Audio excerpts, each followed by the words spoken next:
بسم اللہ الرحمن الرحیم۔ اسلامک فیکٹس 313 کے ناظرین السلام علیکم ورحمۃ اللہ وبرکاتہ۔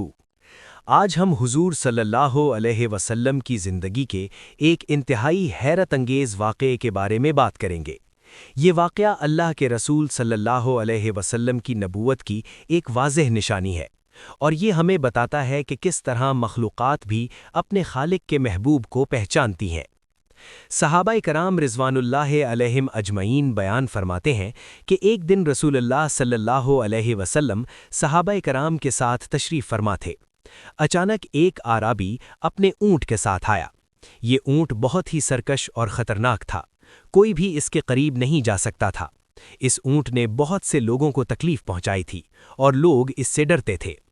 اعرابی نے عرض کیا، یا رسول اللہ، یہ میرا اونٹ ہے جو پہلے بہت ہی فرمانبردار تھا اور میرے کام آتا تھا، لیکن اب یہ اتنا سرکش ہو گیا ہے کہ نہ کسی کی بات سنتا ہے، نہ کوئی اس کے قریب جا سکتا ہے۔ یہ کسی کو بھی نقصان پہنچا دیتا ہے۔ میں نے بہت کوشش کی لیکن یہ قابو میں نہیں آتا۔ صحابہ کرام رضوان اللہ علیہم اجمعین نے جب اس اونٹ کو دیکھا تو وہ بھی حیران رہ گئے۔ اونٹ بہت غصے میں تھا اور اپنے منہ سے جھاگ نکال رہا تھا۔ کوئی بھی اس کے پاس جانے کی ہمت نہیں کر رہا تھا۔ رسول اللہ صلی اللہ علیہ وسلم نے فرمایا، اسے میرے پاس لاؤ۔ جب اونٹ کو حضور صلی اللہ علیہ وسلم کے قریب لایا گیا تو جو منظر سامنے آیا وہ تمام موجود لوگوں کے لیے حیرت کا باعث بنا۔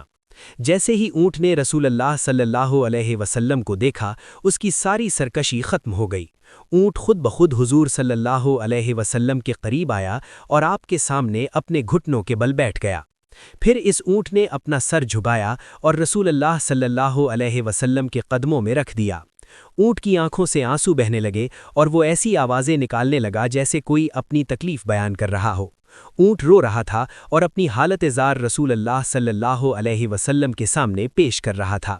یہ منظر دیکھ کر تمام صحابہ کرام حیران رہ گئے۔ انہوں نے کبھی ایسا نظارہ نہیں دیکھا تھا۔ ایک جانور جو کچھ دیر پہلے اتنا سرکش تھا، اب اللہ کے رسول صلی اللہ علیہ وسلم کے سامنے بالکل فرمانبردار اور عاجز تھا۔ رسول اللہ صلی اللہ علیہ وسلم نے اونٹ کے سر پر اپنا دست مبارک پھیرا۔ آپ نے اونٹ سے بہت نرمی اور محبت سے بات کی۔ اونٹ بالکل پرسکون ہو گیا۔ پھر رسول اللہ صلی اللہ علیہ وسلم نے فرمایا، اس اونٹ کا مالک کون ہے؟ اعرابی نے کہا، یا رسول اللہ، یہ میرا اونٹ ہے۔ حضور صلی اللہ علیہ وسلم نے فرمایا، کیا تم اس مخلوق کے بارے میں اللہ سے نہیں ڈرتے جس نے تمہیں اس کا مالک بنایا ہے؟ یہ اونٹ مجھ سے شکایت کر رہا ہے کہ تم اس سے بہت زیادہ کام لیتے ہو اور اسے بہت کم کھانا دیتے ہو، تم اس پر ظلم کرتے ہو اور اس کے ساتھ سختی سے پیش آتے ہو۔ یہ سن کر اعرابی شرمندہ ہو گیا۔ اس نے عرض کیا، یا رسول اللہ، میں آپ کی قسم دیتا ہوں، اب سے میں اس کے ساتھ اچھا سلوک کروں گا، میں اسے اچھا کھانا دوں گا اور اس پر بوجھ کم کروں گا۔ حضور صلی اللہ علیہ وسلم نے فرمایا، ایسا ہی کرو اور اللہ سے ڈرو۔ یہ واقعہ سن کر صحابہ کرام بہت متاثر ہوئے۔ صحابہ کرام نے عرض کیا، یا رسول اللہ، کیا یہ اونٹ آپ سے باتیں کر رہا تھا؟ رسول اللہ صلی اللہ علیہ وسلم نے فرمایا، قسم ہے اس ذات کی جس نے مجھے حق کے ساتھ بھیجا ہے، اس نے مجھ سے اپنی تکلیف کی شکایت کی ہے اور میں نے اس کی بات سمجھی ہے۔ اس واقعے سے صحابہ کرام کا ایمان مزید مضبوط ہو گیا۔ انہوں نے کہا، یا رسول اللہ، یہ اونٹ آپ کے سامنے سجدے میں جھک گیا، کیا ہمیں بھی آپ کو سجدہ کرنا چاہیے؟ رسول اللہ صلی اللہ علیہ وسلم نے فرمایا، نہیں، اگر میں کسی کو اللہ کے علاوہ کسی اور کو سجدہ کرنے کا حکم دیتا تو میں بیوی کو حکم دیتا کہ وہ اپنے شوہر کو سجدہ کرے، کیونکہ اللہ نے شوہر کے بیوی پر بہت حقوق رکھے ہیں، لیکن سجدہ صرف اللہ کے لیے ہے۔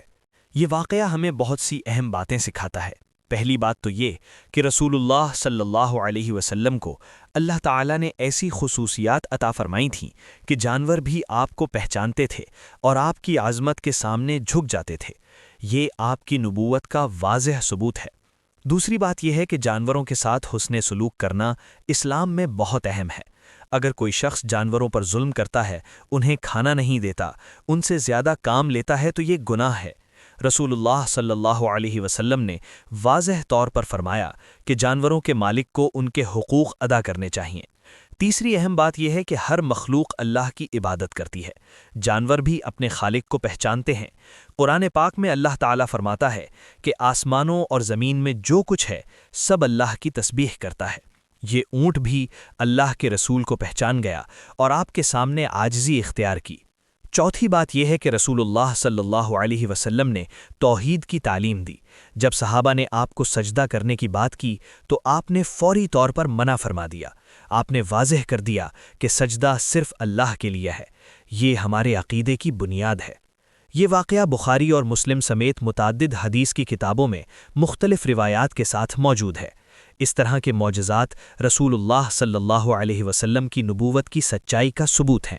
ہمیں اس واقعے سے یہ سبق ملتا ہے کہ ہم اپنے گھروں میں جو جانور پالتے ہیں، چاہے وہ بکری ہو، گائے ہو، مرغیاں ہوں یا کوئی اور جانور، ان کے ساتھ اچھا سلوک کریں، انہیں وقت پر کھانا دیں، پانی دیں، ان پر ضرورت سے زیادہ بوجھ نہ ڈالیں اور ان کے ساتھ نرمی سے پیش آئیں۔ رسول اللہ صلی اللہ علیہ وسلم نے فرمایا، ایک عورت کو ایک بلی کی وجہ سے جہنم میں ڈالا گیا کیونکہ اس نے بلی کو باندھ کر رکھا، نہ اسے کھانا دیا اور نہ ہی اسے چھوڑا کہ وہ زمین کے کیڑے مکوڑے کھا سکے، اور ایک بدکار عورت کو ایک کتے کو پانی پلانے کی وجہ سے جنت میں داخل کیا گیا۔ تو دیکھیں جانوروں کے ساتھ حسن سلوک کتنا اہم ہے، یہ ہمارے دین کا حصہ ہے۔ اللہ کے رسول صلی اللہ علیہ وسلم نے ہمیں یہ تعلیم دی ہے کہ ہر مخلوق کے ساتھ رحم اور محبت کا معاملہ کریں۔ اللہ تعالی ہمیں رسول اللہ صلی اللہ علیہ وسلم کی سنت پر عمل کرنے کی توفیق عطا فرمائے اور ہم اپنی زندگی میں جانوروں سمیت تمام مخلوقات کے ساتھ اچھا سلوک کریں۔ والسلام علیکم ورحمۃ اللہ وبرکاتہ۔